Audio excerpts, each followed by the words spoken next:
우리 2023년도 어린이 주일입니다. 이 어린이 주일을 맞아서 제가 우리 대구 샤론교회 주일학교 학생들에게 특별히 이 말씀의 교육의 중요성에 대해서 제가 말씀을 잠깐 나누도록 하겠습니다. 우리 주일학교 학생들이 지금 요래 섞여 있잖아요. 우리 주일학교가 따로 구분되어 있지 않기 때문에 함께 이렇게 예배 드립니다. 사실 부모님과 함께 자리에 앉아서 예배 드리는 게 굉장히 중요합니다. 따로 이렇게 말로 교육을 하지 않더라도 예배 자리에 함께 참여하는 것 자체가 이게 교육입니다. 부모님이 하나님을 은혜를 바라보는 그 모습들, 기도하는 모습들, 또 말씀을 읽고 또 찬양하면서 아멘하는 그 신앙의 고백들이 이 자녀들에게 믿음의 모델이 되는 겁니다. 그래서 저는 어떤 교육보다도 자녀들이 부모님과 함께 예배드리는 게 가장 큰 교육이라고 생각합니다. 우리 교회 역사상 주일학교 예배를 따로 분리하면서부터 교회가 타락하기 시작했습니다. 자녀들이 바른 예배 모델을 잃어버리게 될 때 자기들끼리 예배드리면서 장난처럼 예배가 돼버린 거예요. 그래서 예배가 되지 않고 그냥 모임이 돼버리는 그런 역사를 이제 살펴보게 됩니다. 그래서 많이 주일학교의 역사를 이렇게 연구하시는 분들이 예배는 함께 드리는 것이 성경적이다라는 생각을 하게 돼요. 그래서 저도 이 예배를 함께 드리는 것을 저는 꼭 필요한 것으로 생각합니다. 그래서 오늘 제가 우리 주일학교 학생들을 향해서 어린이 주일을 말아서 아이들이 교육이 얼마나 중요한가 하는 것을 다시 한번 생각해 봤으면 좋겠습니다. 그래서 우리 자녀들이 있는 분들 좀 아이들 보면서 우리 혜민이도 있고 혜인이도 있고 우리 믿음이 소망이도 있고 준환이도 있고 우리 선호도 있는데 우리 주일학교 학생들 몇 명 안 되니까 우리 여러분들이 기억을 하시고 좀 기도해 주시면 좋겠습니다. 여러분 이 어린이 시절이라는 것이 인생에서는 굉장히 중요한 시기입니다. 이 어린이 시절에 무엇을 배우고 또 어떤 영향을 받느냐에 따라서 그 인생의 방향이 달려줄 수 있기 때문에 이 어린이의 시절이 사실 굉장히 중요한 시기입니다. 그래서 성경에는 이 어린이 시절에 삶의 기준이 되는 하나님 말씀을 가르쳐야 된다고 말씀을 하게 되는 겁니다. 그래서 하나님께서 하나님 백성들과 처음 언약을 하시고 가나안 땅에 들어가게 하실 때 하나님 백성이 처음 만들어지게 될 때 하나님께서는 이 모세에게 이 명령을 하신 겁니다. 너희들이 가나안 땅에 들어가게 되면 반드시 이 어린 자녀들을 말씀으로 가르치라고 명령을 하게 됩니다. 왜냐하면 광야를 다닐 때는 부모님만 보고 따라가기 때문에 부모님의 영향을 받게 되어 있습니다. 근데 이 가나안 땅이라는 곳에 들어가게 되어지면요, 도시가 형성되어 있고 이미 문화가 형성되어 있는 겁니다. 그래서 가나안 땅에 있는 이런 문화들을 보면 함의 아들들이고 하나님을 떠난 자들이기 때문에 세상의 욕심과 우상을 따라가는 문화가 정착이 되어 있는 겁니다. 그래서 그 온갖 죄의 문화, 또 향락의 문화, 음란의 문화, 이 우상의 문화가 가득하기 때문에 거기서 바른 길을 가기가 쉽지 않다는 거예요. 그래서 하나님께서 이 모세에게 가나안 땅에 들어가게 되면 이 자녀들을 분명하게 하나님 말씀을 가르치라고 명령을 하게 되는 것입니다. 여러분 신명기 6장에 보면 그 말씀이 기록되어 있는데요. 제가 이 의미를 알고 보시면 좀 다르게 보일 겁니다. 신명기 6장을 한번 펴보시기 바랍니다. 여러분 신명기 6장 1절에서 9절까지를 한번 읽어보겠습니다. 여기 줄을 쳐놓으시고 여러분 꼭 기억을 하셔야 됩니다. 신명기 6장 1절에서 9절까지 한번 같이 한번 읽어보겠습니다. 신명기 6장 1절에서 9절까지 읽습니다. 시작. 이는 곧 너희의 하나님 여호와께서 너희를 가르치라고 명하신 명령과 규례와 법도라 너희가 건너가서 차지할 땅에서 행할 것이니 곧 너와 네 아들과 네 손자들이 평생에 네 하나님 여호와를 경외하며 내가 네게 명한 모든 규례와 명령을 지키게 하기 위한 것이며 또 네 나를 장구하게 하기 위한 것이라. 이스라엘아 듣고 삼가 그것을 행하라. 그리하면 네가 복을 받고 네 조상들의 하나님 여호와께서 네게 허락하심 같이 젖과 꿀이 흐르는 땅에서 네가 크게 번성하리라. 이스라엘아 들으라. 우리 하나님 여호와는 오직 유일한 여호와시니 너는 마음을 다하고 뜻을 다하고 힘을 다하여 내 하나님 여호와를 사랑하라. 오늘 내가 네게 명하는 이 말씀을 너는 마음에 새기고 내 자녀에게 부지런히 가르치며 집에 앉았을 때든지 길을 갈 때든지 누워 있을 때든지 일어날 때든지 이 말씀을 강론할 것이며 너는 또 그것을 네 손목에 메어 기호를 삼으며 네 미간에 붙여 표를 삼고 또 네 집 문설주와 바깥문에 기록할지니라. 아멘. 여기 보시면요, 이 모세가 이스라엘 백성들에게 전한 것이지만 하나님께서 모세를 통해서 백성들에게 전한 내용입니다. 그래서 이것을 중요한 말씀이기 때문에 유대인들은 이스라엘아 들으라 그랬다 그래서 쉐마, 들으란 말이 쉐마란 말이거든요. 그래서 이 말씀을 쉐마의 말씀이라 그래서 꼭 기억을 하고 있습니다. 이 이스라엘 백성들이 광야에 있을 때는 부모님의 신앙교육을 받지만 가나안 땅에 들어가게 된다면 자녀들이 세상의 문화를 배우게 된다는 거예요. 그래서 여기 명령과 규례와 법도란 말이 나오죠. 명령, 규례, 법도. 이 하나님 말씀인데 그 당시는 레위기를 말하는 겁니다. 이것을 부지런히 가르치라고 말씀을 하게 되죠. 여러분 여기 부지런히라는 말은요, 뾰족하게 만든다는 뜻이에요. 칼을 갈듯이, 그러니까 쓰일만하게 만든다는 의미가 있습니다. 그래서 계속 간다. 이 뾰족하게 만드는 그런 간다는 의미가 있기 때문에 이 하나님 말씀을 계속해서 가르쳐라. 부지런히 가르치라. 그렇게 번역을 하게 된 거예요. 여러분 모세에게 하나님께서 이 말씀을 주신 목적을 한번 생각해 보시기 바랍니다. 우리가 살아가는 이 세상이 지금 가나안 땅과 같은 겁니다. 이 가나안 땅이 하나님이 없는 문화가 형성되어지면 그곳에 죄악의 문화가 가득한 거죠. 그러니까 다른 사람에게 피해를 입히는 죄가 있는 겁니다. 성경은 다른 사람을 사랑하고 섬기라고 되어 있거든요. 같은 생명이기 때문에. 그게 기준입니다. 근데 죄의 문화가 있고 음란의 문화가 있고 향락의 문화가 있고 우상의 문화가 있는 것이 바로 세상이라는 거죠. 여러분 이런 세상에서 무엇이 옳고 그른지 또 무엇이 가장 가치가 있는 삶인지 배우지 않게 되어지면 결국은 내가 인생을 허비하게 되는 거예요. 내가 무엇을 위해 살지를 몰라요. 그래서 어떤 것이 가장 가치 있는 인생인가 그것을 내가 잘 모르기 때문에 세상에 그냥 휩쓸려 살아가는 겁니다. 많은 사람이 살아가는 삶을 그냥 따라가는 거예요.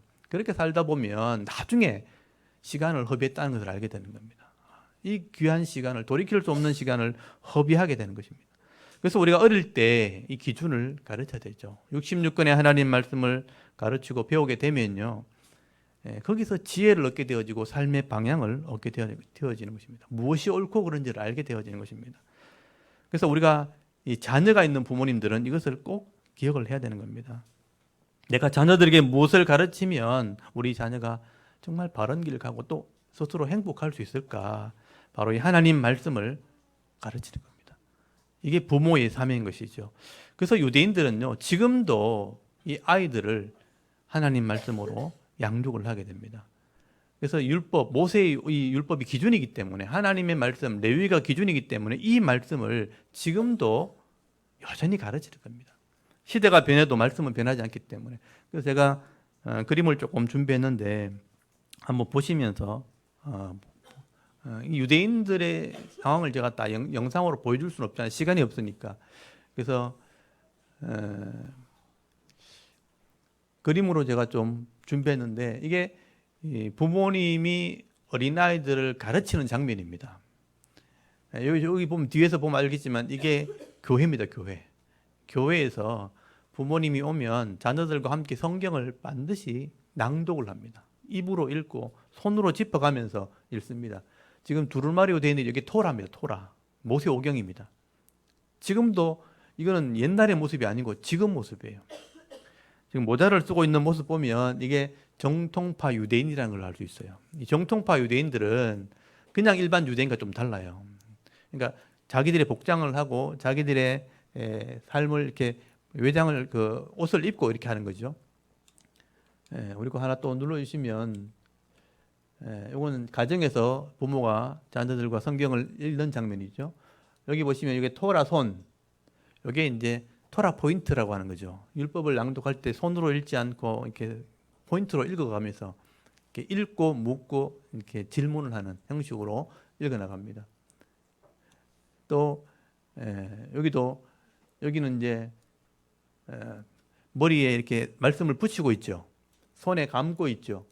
손에 감고 있죠. 이게 손목에 매라, 이마에 붙이라 하는 말씀대로 예배 드릴 때 정통파 유대인들은 이렇게 말씀을 실제로 몸에 감고 이마에 붙이고 이렇게 성경을 읽어나갑니다. 이게 유대인 교육입니다. 지금도 아이들을 위해서 성경을 가르치는 거예요. 우리가 볼 때는 좀 유치해 보이잖아요. 어른들이 아이들하고 이렇게 근데 이 어른들은 지금 수요일 맞고 노인들도 있고 어른들도 있잖아요. 이걸 유치하게 생각하지 않는 거죠. 중요하다고 생각하는 겁니다. 자기가 좀 이렇게 좀 유치한 모습을 하고 있을지라도 자녀들에게는 이게 필요하다고 생각하는 거예요. 우리처럼 이렇게 막 어린애 뒤에 앉아 있고 막 이렇게 하지 않습니다. 아이들하고 어울리면서 이걸 읽어야 된다, 배워야 된다 하면서 장난처럼 이렇게 하는데 읽어 나가는 거예요. 읽고 가르치는 교육을 하게 되는 거예요. 유대인들이 이게 중요한 걸 알기 때문에 이렇게 말씀을 가르치지 않으면 나중에 아이들이 타락하고 혼란스러워할 걸 알기 때문에 지금도 가르치는 것입니다. 사실 저도 어릴 때 성경을 배웠던 기억이 머릿속에 남아 있습니다. 어릴 때 주일학교를 다녔고 우리 부모님을 따라서 교회를 다녔기 때문에 어머니한테 맞아가면서 막 이렇게 주기도문 외우고 안 한다고 막 고집부리면 막 이렇게 종아리 때리고 또 교회에서 선생님들한테 들었던 말씀도 지금도 기억나요. 초등학교 저는 다 기억이 안 나요. 제가 머릿속에 기억이 많이 사라져서 기억이 안 나는데 초등학교 2학년 때 권사님한테 들었던 말씀이 지금도 기억납니다. 그때 들었던 거예요. 그냥 지나가면서 들었던 얘기인데 지금도 머릿속에 남아 있습니다. 어릴 때 이 교육한 것은 남아 있게 된다는 것이죠. 제가 지금 우리 대구 자랑교회 성교에서 제일 고민이 그거예요. 우리 자녀들, 우리 주일학교 학생들은 어떻게 하나님 말씀을 가르치면 좋을까? 부모님과 함께 예배 드리는 것이 가장 좋은 모델이긴 한데, 좋은 교육이긴 한데 따로 말씀을 가르칠 수 있는 시간이 별로 없어요. 그래서 주일 설교를 하게 되면 어른들은 알아들을 수 있지만 아이들이 좀 알아듣기 힘들겠다. 그렇지만 제가 이제 교육이기 때문에 그렇게 하는 겁니다. 그래서 제가 마음속에 늘 생각하는 것은 때가 되면 주일학교 학생들에게도 따로 교육할 수 있는 쉽게 가르칠 수 있는 프로그램을 좀 만들어야 되겠다는 생각을 늘 하고 있어요. 제가 개척하고 3년 동안은 주일학교 시간을 따로 했었습니다. 그래서 제가 성경 66권을 다 설명하고 난 뒤에 우리 집사님들에게 교육을 넘겼는데 아이들을 가르칠 수 있는 방법을 제가 좀 이제 제가 나이가 들수록 좀 연구를 해야 되겠다. 그래서 자료를 남겨서 누구든지 할 수 있도록 해야 되겠다는 이제 마음을 가지고 있습니다. 이런 마음을 가지고 있으면 하나님께서 지혜를 주시고 또 이렇게 할 수 있도록 아마 길을 열어줄 줄 알고 제가 준비를 하고 있습니다. 일단 오늘은 우리 부모님들에게 가정에서 교육할 수 있도록 과제를 제가 좀 드리려고 합니다. 제가 교회에서 따로 이렇게 할 수 있는 교육이 많지 않기 때문에 그래서 이거는 과제입니다. 과제. 우리 주일학교 학생들은 원래 이 부분을 좀 했으면 좋겠다 하는 과제를 3가지 정도 드리려고 합니다. 여러분 이 66권의 성경을 바로 알려면 이거 성경을 바로 알아야 되는데 이걸 알려면 제일 먼저 성경 목록을 먼저 알고 있어야 됩니다. 그래서 성경 목록을 다 외우도록 우리 자녀들에게 좀 교육을 했으면 좋겠습니다. 그래서 제가 주일 오후 시간에 성경 낭독 예배할 때 성경 목록을 일부러 찬송을 부르게 되고 목요일마다 성경 강좌할 때 성경 목록을 부릅니다. 일부러. 그래서 제가 오늘 같이 한번 불러보려고요. 성경 목록을 불러보면서 자녀들에게 이것을 가르치고 우리 아이들 성경 목록 다 외우나요? 우리 혜인이 다 외워요? 믿음이 소망이는 목록 다 외웁니까? 아직은 다 못 외웁니까? 준환이는 생각해보고 있는 건 안 외운 겁니다. 성경 목록을 외울 수 있도록 제가 과제를 드리겠습니다. 제가 성경 목록가를 준비했는데 같이 한번 불러보겠습니다. 우리 가사가 지금 준비했는데 제가 이제 반주를 틀어주면 같이 한번 불러보도록 하겠습니다. 같이 한번 불러보십시오. 창세기 출애굽 출애굽길의 위기 민수기 신명기 여호수아 사사기 룻기 사무엘 상하 열왕기 상하 역대 에스라 느헤미야 에스라 느헤미야 에스더 욥기 시편 잠언 전도서 아가 이사야 예레미야 에가 에스 다니엘 호세아 요엘 아모스 오바다 요나 미가 나움마 바쿠스 바냐 하게 스가랴 말라 마테마가 누가 요한 사도행전 로마서 고린도 전후 갈라디아서 에베소서 빌립보서 골로새 데살로니가 전후서 디모데 전후 디도서 빌레몬 이브리야 고고 베드로 전후 요한 1, 2, 3 유다서 요한계시록 구약 39권에다 신약 27권으로 성경은 66권이라. 아멘. 그렇게 어렵지 않죠. 창세기 출애굽기 레위기 이렇게 곡조가 똑같기 때문에 한 줄씩 외우시면 됩니다. 일단 원래 우리 주일학교 학생들은 성경 목록을 일단 다 외우기로 할 수 있겠죠. 그러면 성경을 쉽게 찾아올 수 있겠죠. 일단 목록을 외워야 뭐가 있는지를 알기 때문에. 그리고 이 성경 전체를 이해하려면 먼저 구약을 이해해야 됩니다. 그래서 구약을 이해하기 위해서는 모세오경이 핵심이라는 걸 알고 있어야 돼요. 여러분도 아셔야 됩니다. 구약 먼저 이해해야 되고 구약을 이해해야 신약을 이해할 수 있어요. 예수님 당시에는요, 신약 성경이 없었어요. 예수님 돌아가시고 사도들이 예수님 태어난 게 AD 0년이잖아요. 따지면 30세 돌아가셨죠. 50년 지나서 성경이 써졌어요. 신약 성경이. 그러니까 신약 시대 모든 사람들은 구약 성경을 가지고 예수님을 믿은 거예요. 그러니까 구약을 먼저 알아야 신약을 알 수 있다는 거예요. 그래서 신약은 나중에 써 있다는 거죠. 그래서 구약을 먼저 이해하려면 구약의 핵심이 모세오경이라는 것도 알고 있어야 됩니다. 그리고 모세오경의 핵심이 레위기라는 것도 알고 있어야 돼요. 그래서 이 구약 전체를 이해를 해야 되는데 제가 표를 만들었습니다. 우리 표를 제가 보시면 이게 구약 전체를 정리한 거예요.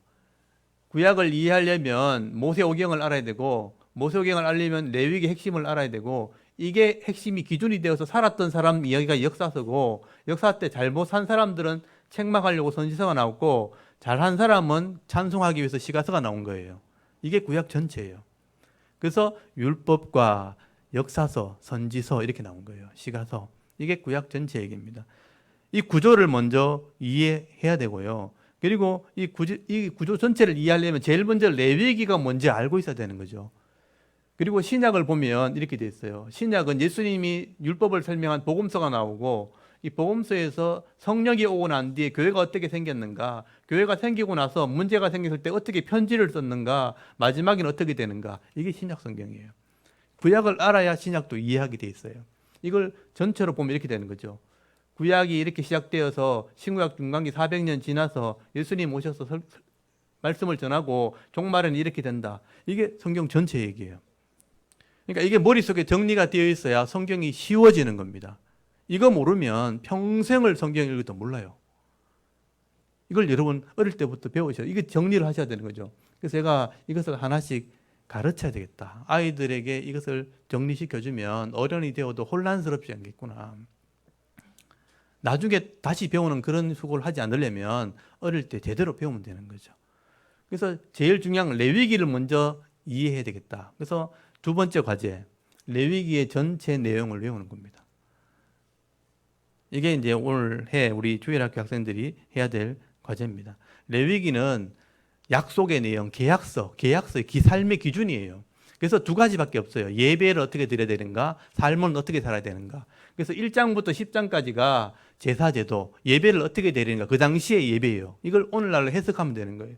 그래서 1장에 번제가 나오고 2장에 소제가 나오고 3장에 화목제 나오고 4장에 속제제 나오고 5장에 속건제 나오고 이 5장까지가 예배의 형식이에요. 번제, 소제, 화목제, 속제제, 속건제. 그리고 6장, 7장은 그 당시 제사장이 하는 제사제도 규례고요. 그 다음에 8장이 제사장 위임식이고 9장이 첫 번째 제사고 10장이 제사장의 실수예요. 그러니까 제사에 관한 것만 10장까지 나와요. 요 제목만 외우면 돼요. 구조를 알아야 되기 때문에. 이 제목을 먼저 외우시면 됩니다. 그래서 요거 제목을 외우고 11장부터 가면 이거 필기 안 하셔도 돼요. 제가 프린트 다 해놨어요. 프린트물 있으니까 가져가시면 됩니다. 예, 이렇게 지금은 들으시면 돼요. 쓸 때 이미 머릿속에 혼란이 오기 때문에 잘 듣고 있다가 나중에 이거 쓰시면 돼요. 11장에 보면 11장부터 27장까지는 어떻게 살아야 되는가, 삶의 기준을 써놨어요. 그래서 11장에 음식을 어떻게 먹어야 되는가, 음식 규례, 건강에 대한 거. 12장은 산모의 정결 규례, 생명이 어떻게 나오는가. 또 13장, 14장은 나병에 대한, 이 죄에 대한 규례. 15장은 성병에 대한 규례. 16장 대속죄일에 대한 규례. 17장 피에 대한 규례. 18장, 19장이 제일 중요한 윤리예요. 윤리. 성윤리에 대한 규례, 사회윤리에 대한. 19장이 예수님 설교가 여기서 다 나와요. 이게 이웃에 대한 규례입니다. 이 속에 네 몸처럼 이웃을 사랑하라고 기록된 거예요. 그 다음에 20장부터가 반드시 죽일죄. 이거 하나님 제대로 섬기지 않으면 심판받는다는 얘기예요. 그 다음 11장 제사장, 지도자의 규례, 제사장 성물에 대한 규례, 그 다음 1년에 대한, 시간에 대한, 절기에 대한 규례, 그 다음 성소, 교회를 어떻게 섬기는가, 안식년과 희년에 대한 규례, 그리고 축복과 저주, 이 지키면 어떤 복을 받고 불순종하면 어떤 재앙이 임하는가, 그리고 마지막 소원 예물에 대한 규례. 이렇게 돼 있어요. 이게 기준이에요. 요거를 어떻게 살아야 될지를 신명기에 설명을 하고 역사서에 설명을 해놓은 거예요. 이게 기준이 있어야 이 말이구나 하는 게 이해가 되는 거예요. 근데 이 기준이 없어버리면 이게 무슨 말인지를 이해를 못하게 되는 일이 생겨요. 그래서 성경을 아무리 많이 읽어도 이해를 못하는 거예요. 이해가 안 되니까 믿음이 없고, 믿음이 없으니까 삶도 없는 거예요. 그러니까 어릴 때부터 이게 목록이 정리가 안 되면요, 성경이 안 보입니다. 이걸 어릴 때부터 좀 외워야 되겠다. 이거 어려운 게 아니니까 27장까지 제목 외우기, 이게 두 번째 과제입니다. 그래서 레위기 전체의 제목을 이해하게 되어지면 이렇게 하나님께서 우리를 살아라고 하셨구나, 이걸 거룩한 삶이라고 얘기하는구나, 이게 어디서 나왔는가, 이걸 알게 되면 창세기, 출애굽기를 알게 돼요. 이렇게 해서 나왔구나. 모든 것의 근원, 이스라엘이 어디서 나왔는가, 그리고 살았더니 실패했던 이야기, 민수기, 다시 설명한 신명기, 그리고 실제로 살았던 역사서 이야기, 잘 살았을 때 칭찬하는 시가서, 오늘 시가서 배우잖아요. 잘못했을 때 선지자가 나타나서 이 말씀 왜 안 지키느냐고 책망했구나, 선지자의 글들이 나오는 거죠. 그러니까 레위기가 이해되어야 뒤에 역사서나 선지서도 다 이해하도록 되어 있는 겁니다. 그래서 이 구조를 이제 먼저 다 머릿속에 넣어 놓으셔야 돼요. 그래서 이 두 번째 과제 꼭 기억하시고, 그리고 세 번째가 모세오경을 다 외웠다면, 모세오경을 다 이해했다면 이제 역사 가운데, 성경 가운데 있었던 구원 계획, 예수님의 족보를 외워야 됩니다. 그래서 예수님 족보를 다 외우셔야 돼요. 세 번째 과제입니다. 예수님 족보, 아담에서부터 예수님까지. 그래서 하나님께서 아담이 범죄한 이후에 죄를 따라가는 민족이 생기고요, 그 속에 믿음을 지키는 사람이 나와요. 그게 예수님 족보에 들어간 사람들이에요. 이 사람을 통해서 예수님이 온 거예요. 그래서 예수님께서 오셔서 죄인들을 구원하는 일들을 하신 거죠. 그게 하나님 계획이었다는 거예요. 그래서 이 믿음의 역사는, 믿음의 후손들은 한 사람도 끊어지지 않고 다 연결돼서 예수님까지 연결됩니다. 이 얘기는 무슨 얘기냐? 하나님이 이 사람들을 통해서 일하셨다는 거예요. 구원을 완성하셨다는 거예요. 그래서 이게 끊어지지 않았다는 걸 확인해야 하나님이 믿을 수 있는, 하나님을 믿겠다는 마음이 생기는 거예요. 이거 하나님의 구원 계획이에요. 이 예수님 족보를 우리가 다 기억을 하는 것이 그래서 중요한 거예요. 이걸 다 기억하고 나면 이렇게 하나님께서 역사를 통해서 죄인을 구원하셨구나, 그게 하나님의 구원 계획이라는 겁니다. 이게 이해가 되어져야 성경이 이해가 되는 거죠. 이거 이해 안 되면요, 성경은 그냥 사전처럼밖에 안 돼요. 그냥 찾아서 읽고 끝나는 거예요. 그래서 여러분이 모세오경을 다 이해했다면 이제는 예수님 족보를 다 이 믿음의 사람들의 살았던 삶을 다 이해하는 거죠. 아담의 10대 손 10명이니까 금방 외워요. 그다음에 셈의 10대 손, 그다음에 아브라함부터 솔로몬까지 왕이 나올 때까지, 그다음에 이스라엘 왕들의 역사 19명, 그리고 예수님 포로 이후에 나라가 망하고 난 뒤에 여고냐부터 예수님까지 14명. 이렇게 외우면 금방 이해가 됩니다. 제가 이게 목요일 성경 강좌할 때마다 이거 일부러 반복을 합니다. 반복하는 것이 이렇게 성경을 아는 방법이에요. 근데 여러분, 성경을 66권에 이렇게 두꺼운 책이지만 이렇게만 딱 정리하고 나면 성경이 쉬운 책이 돼요. 이 정도 되는 책을 쉽게 이해할 정도라면 세상에 있는 책은 아무것도 아닙니다. 이 공부하는 비결을 배우게 되는 거예요. 저도 공부를 많이 하진 않았지만 성경을 이해하니까 세상에 있는 책은 재미가 없어서 못 봐요. 너무 빤하게 보여가지고 이 기록자의 의도가 빤하게 보이는 거예요. 이 성경에 나오는 모든 사람의 인격을 이해하고 하나님의 기록, 의도, 목적을 해석해내는 능력이 생겨버리면 사람의 쓰는 글들은 아무것도 아닙니다. 그래서 공부하는 게 그렇게 어렵지 않아요. 외우는 것도 이렇게 이런 이 원리를 따라서 외우면요, 금방 외워집니다. 여기서 지혜가 나온다는 거예요. 그래서 이 세 가지 오늘 제가 과제를 들었습니다. 첫 번째가 성경 목록, 두 번째가 레위기 장 제목 27장까지, 그리고 세 번째가 예수님의 족보. 그렇게 많지 않죠. 올해까지 시간이 많이 있으니까 만약에 다 외워서 우리 올해 마지막이 되면 다 외우는 우리 주일학교 학생들에게는 아마 큰 상이 있을 겁니다. 물론 교회에서 주는 상도 좋겠지만 더 중요한 것은요, 이걸 머릿속에 딱 정리하고 나면 스스로가 엄청난 하나님의 복을 받게 될 겁니다. 이건 제가 주는, 교회에서 주는 상과 비교도 되지 않는 거예요. 인생이 달라집니다. 성경을 제대로 보는 눈만 생긴다면. 그래서 여러분, 성경을 이해하게 되면 이 땅에 있는 죄의 문제가 해결되는 방법을 배우게 되는 거예요. 그러니까 이 땅에서 행복하게 살 수 있어요. 그리고 죽어서는 영원한 하나님 나라에 들어갈 수 있는 백성이 되기 때문에 영생의 복을 또 누리게 되는 것입니다. 영원한 복을 확실하게 소유하게 되는 것이죠. 그래서 우리가 나이가 들어서 이것을 막 혼란스러워서 다시 배우기보다는 어릴 때부터 이 하나님 말씀을 제대로 배워서 제대로 살아가는 것이 훨씬 더 지혜로운 겁니다. 훨씬 더 똑똑한 것이고 지혜로운 거예요. 그러니까 우리 대구 자랑교 오신 게 참 복이죠, 복이에요.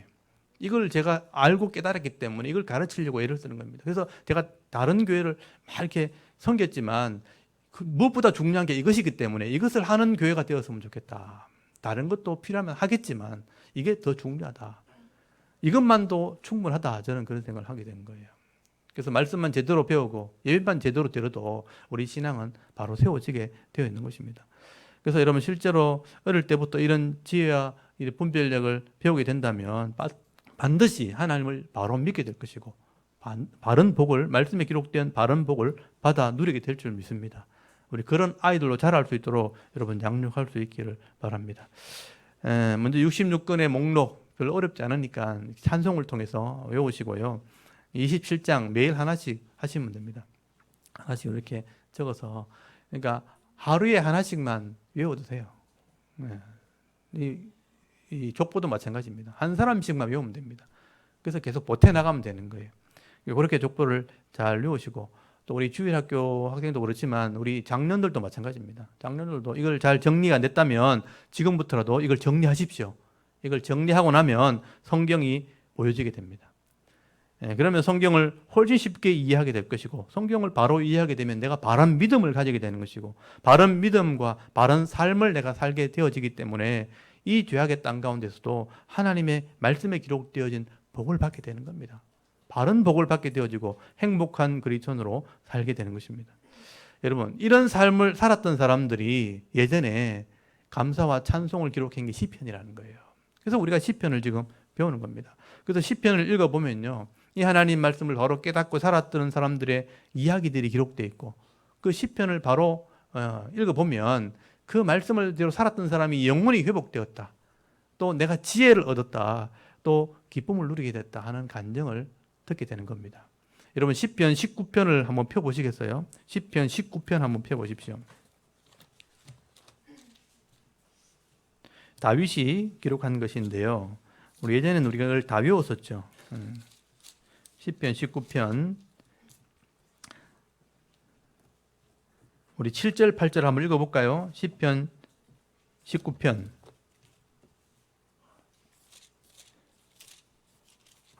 7절, 8절 같이 한번 읽겠습니다. 시작.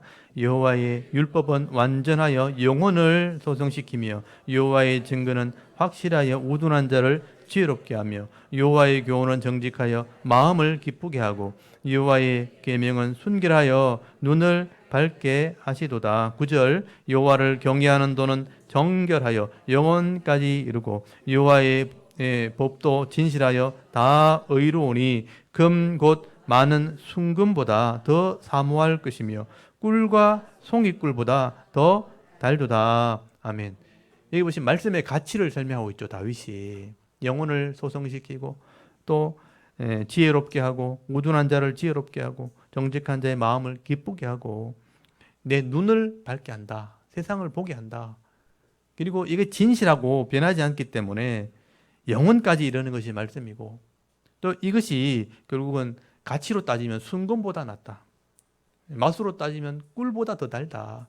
그렇게 이 다윗이 율법에 대한 가치를 설명하고 있는 거예요. 실제로 이런 은혜가 있게 되어지는 것입니다.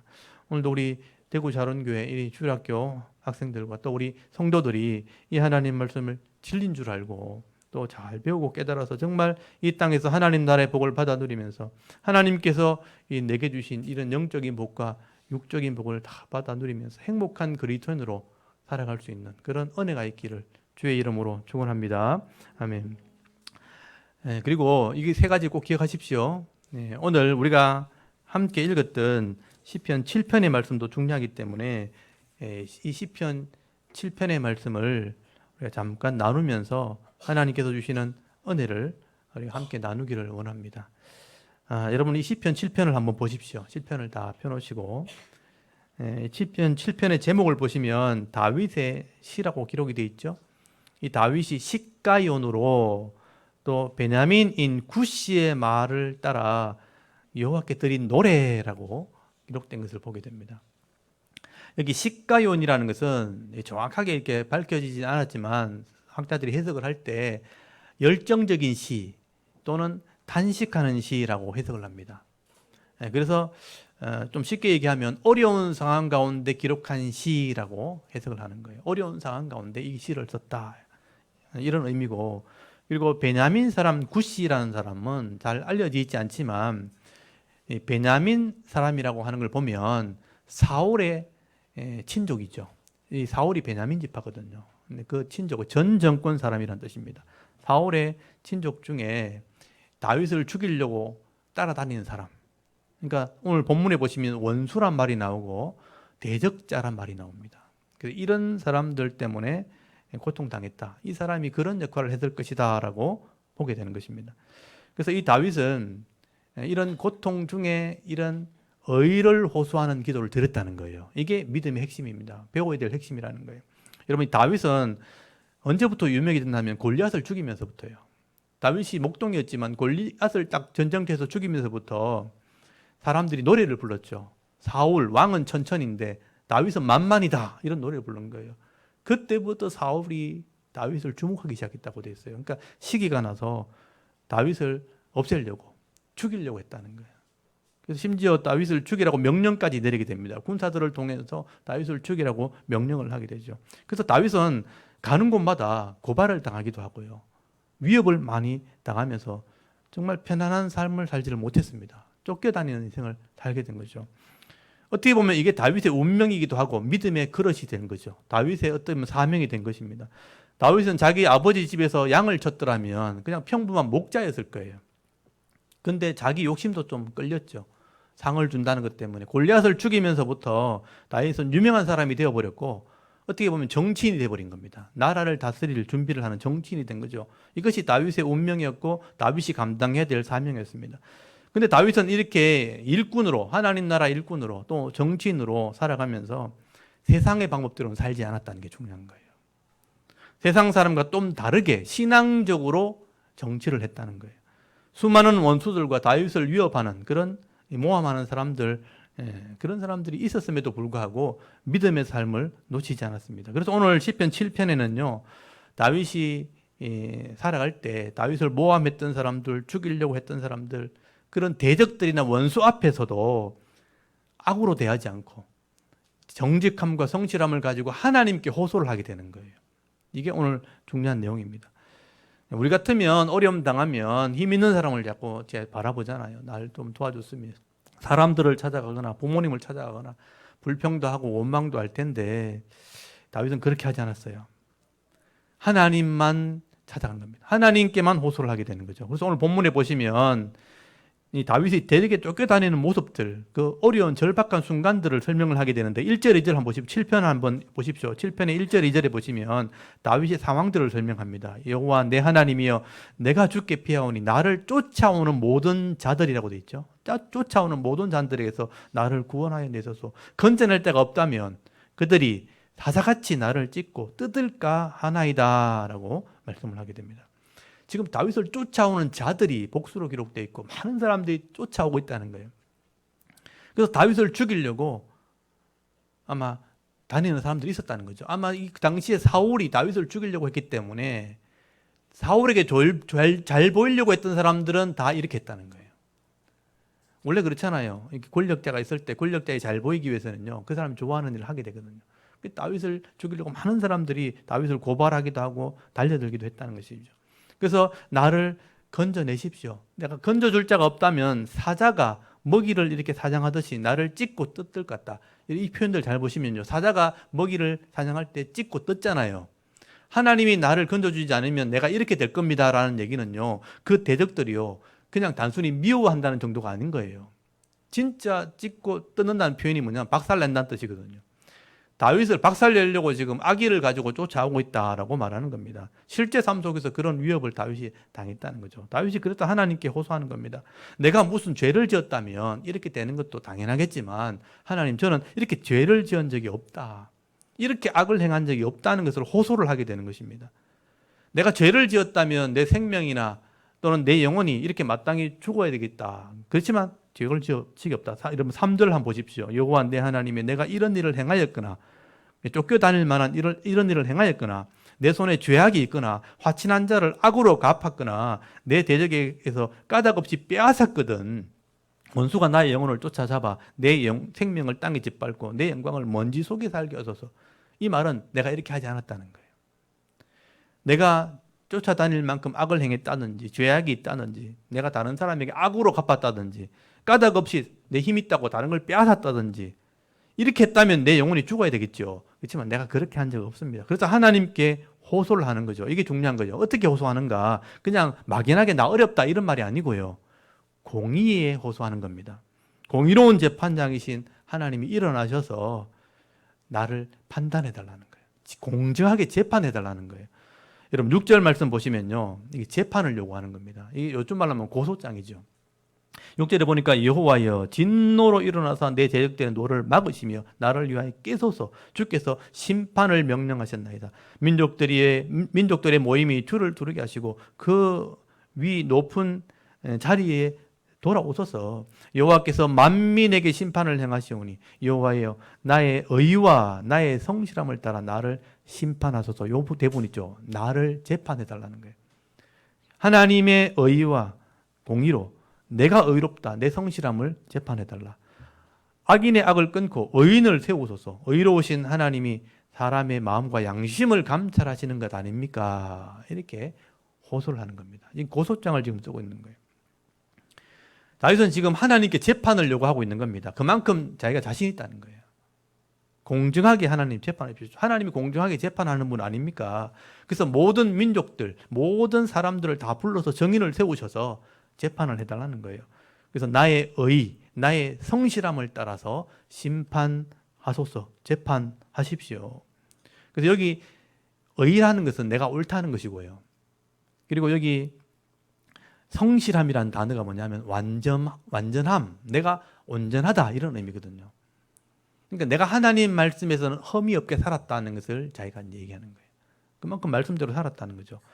그래서 사람의 마음과 양심을 감찰하신 하나님께서 내가 악을 행하지 않았고 의로운 삶을 살려고 애를 쓰고 또 얼마나 성실하게 살았는지 하나님이 좀 판단해달라, 재판해달라.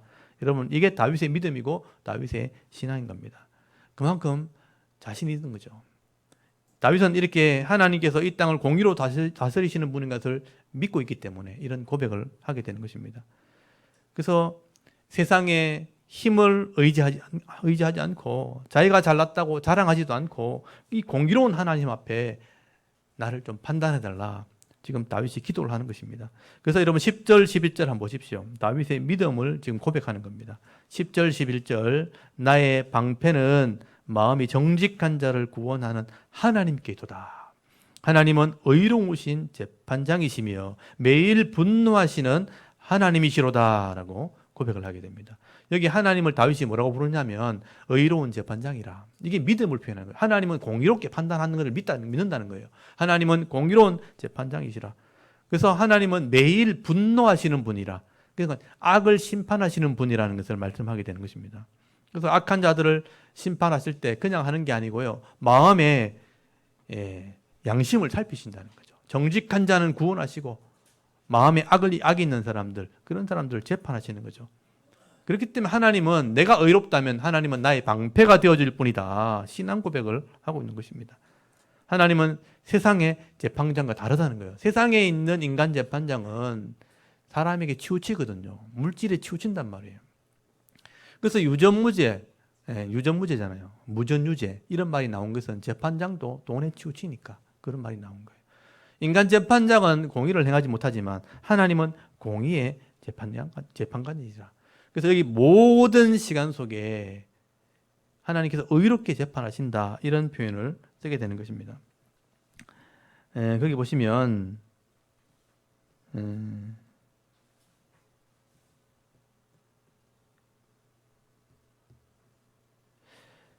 거기 10절 다시 한번 보십시오. 나의 방패는 마음이 정직한 자를 구원하신 하나님께도다. 하나님은 의로우신 재판장이시며 여기 매일이라는 표현이 있잖아요. 매일이라는 말이 그러니까 모든 시간들이란 뜻이거든요. 그러니까 하나님이 만드신 모든 시간들이니까 태초부터 종말까지를 말하는 거예요. 그러니까 모든 시간들이니까 그걸 매일이라고 번역한 거예요. 그러니까 하루하루 재판한다는 이런 의미보다는 모든 시간들에 하나님이 공의롭게 재판하시는 분이라. 그러니까 하나님은 이 전 세계를 모든 시간 가운데 공의롭게 재판하시는 분이라.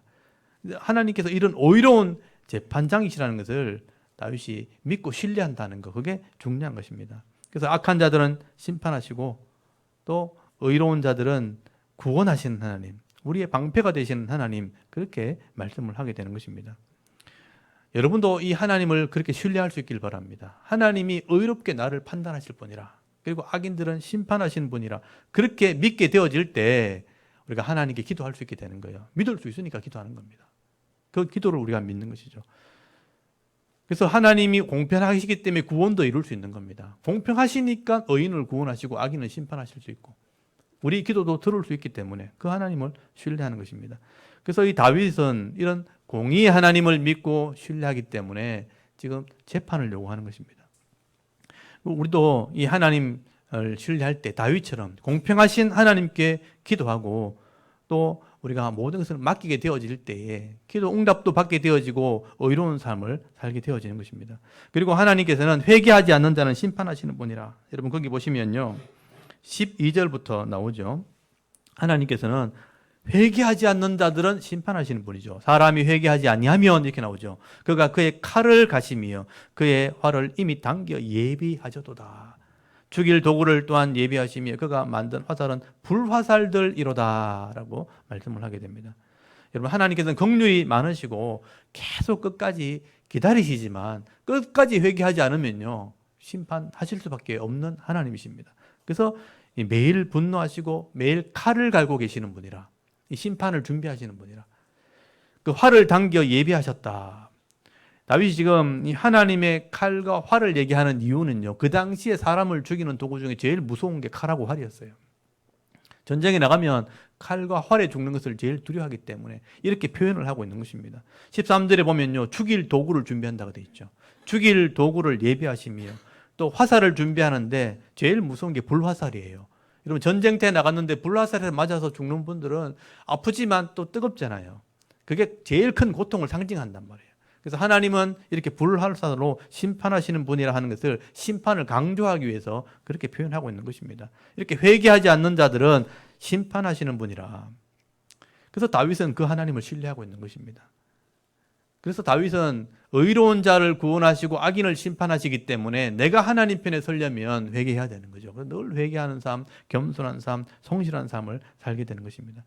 그렇기 때문에 이 중요한 것은요, 이 다윗은 이렇게 회개하지 않는 이런 악한 자들이 자기를 대적할 때 그 사람들은 두려워하지 않는 거예요. 왜냐하면 하나님이 저 사람들 분명히 심판할 걸 알기 때문에.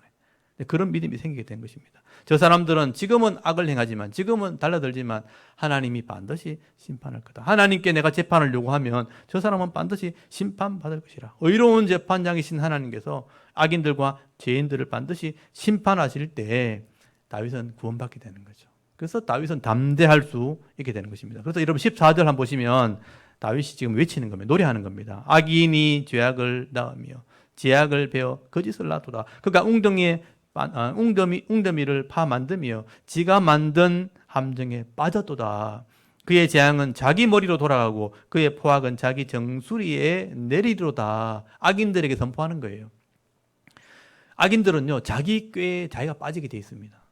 자기가 만든 법에 자기가 심판을 받게 된다는 거예요.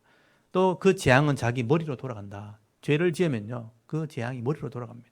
여기 정수리는 머리 끝을 말해요. 머리 끝에 재앙이 임하게 됐다. 그 포악이 그 정수리에 내리게 될 것이다. 임하게 된다. 여러분, 다윗은 실제로 삶 속에서요, 이걸 경험하게 됩니다. 이건 말로 있는 것이 아니고 실제로 경험하게 돼요. 다윗이 악인들에게 쫓겨다니면서 하나님께 공의를 호소하게 될 때에 그 악인들이 어떻게 망하는지를 눈으로 봅니다. 실제로 봤기 때문에 이런 고백을 하게 되는 거죠.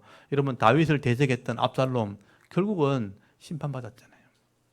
이 압살롬이 암논에게 이 삼지창에 찔려 죽습니다. 비참하게 죽죠. 다윗이 살려보려고 애를 썼는데 그 악을 행하기 때문에 그 심판받는 것을 눈으로 보게 됩니다.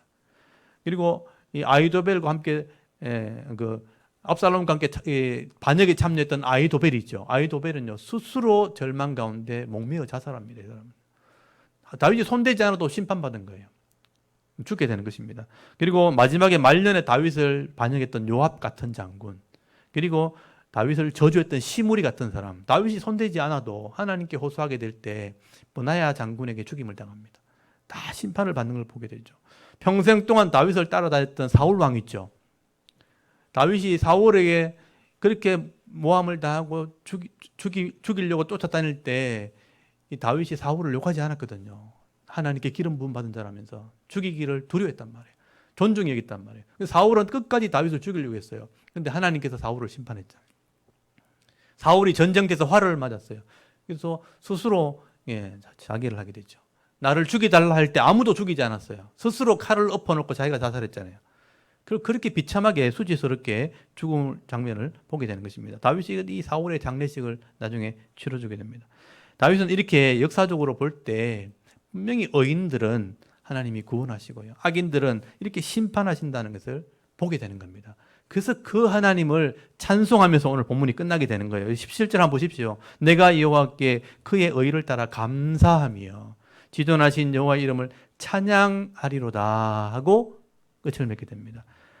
여기 다윗의 이 오늘 시가 아까 그랬잖아요. 탄식하는 시라, 고통 가운데 쓰는 시라 그랬잖아요. 근데 마지막은 감사와 찬양으로 끝나는 거예요. 고통 가운데 있는 현실이지만 하나님이 원수를, 대적자들을 심판하시는 것을 믿게 될 때 다윗은 도리어 하나님을 찬송하게 되는 거죠. 하나님께 감사하게 되고 찬송하는 삶을 살게 되어지는 것입니다. 여러분, 이 성도의 마음이 이래야 된다는 거예요. 이 현실은 우리가 바꿀 수 없어요. 악인 있고 대적자가 있을 수 있습니다. 그런데 이런 악인과 대적자들을 하나님이 심판한다는 것을 우리가 신뢰하고 믿게 될 때 그 하나님을 찬송하게 되는 겁니다. 감사하게 되는 것입니다. 결국 이 의인들은요, 선을 행하되 좌절하거나 낙심하지 않게 되는 거예요. 하나님을 신뢰하기 때문에. 그리고 이 공의 하나님을 믿고 신뢰할 때 인내함으로 결국은 감사하게 됩니다. 찬송하게 되는 겁니다. 오늘 저와 여러분이 이 시편 7편 말씀을 이렇게 묵상하시면서 우리가 성도란 이름으로 살아가고 있다면 아무리 악한 사람을 만나거나 이 죄의 유혹이 와도 흔들리지 마시고요, 또 다윗처럼 의로운 삶, 정직한 삶, 이 말씀대로 살아가는 이런 성실한 삶을 살아갈 때 인내로 승리하시고 또 선을 행하되 낙심하지 마시고 마지막까지 이 하나님의 이름을 높이면서 감사하고 찬송하면서 믿음의 길을 우리 달려갈 수 있는 하나님의 사람들이 다 되실 수 있기를 주의 이름으로 축원합니다. 아멘. 우리 잠깐 기도드리겠습니다. 하나님, 오늘도 어린이 주일을 맞아서 우리가 감사로 예배하게 하시고 우리